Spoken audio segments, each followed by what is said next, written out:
This is the monument for the Adelaide Hoodless family.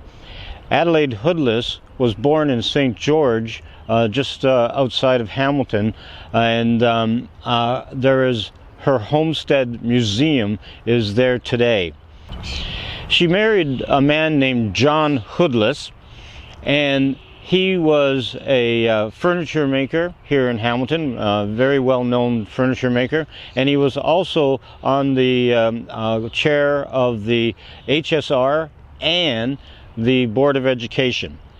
Now, Adelaide, being a good wife in the Victorian times, she started thinking that she needed to train other women on the domestic sciences of keeping a good home.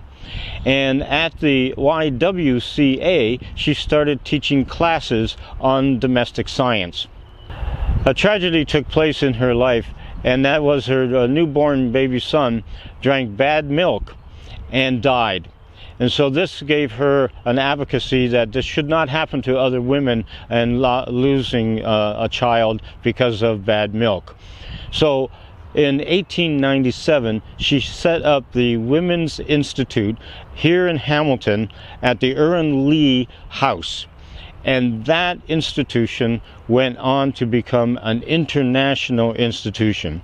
They advocated for white lines on highways, seat belts in cars, and child seats in the cars.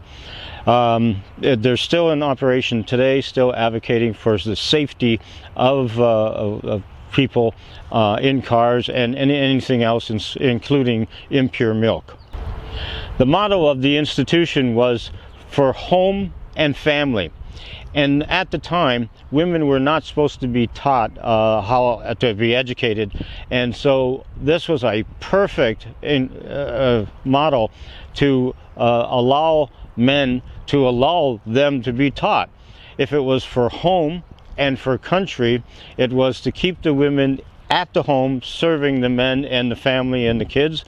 And if it was for country, it was very patriotic. So the men could not put this down, and it became an institution across the world. And she was the one that did it. She was an excellent homemaker. She was a great host. And Adelaide Hoodless Public School in the East End of Hamilton is named after this woman.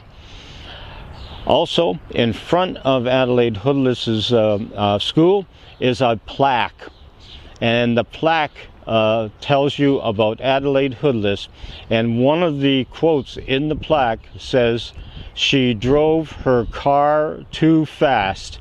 She died in 1910, and the men still had to put her down on a plaque on a school that is named after this famous Hamiltonian woman.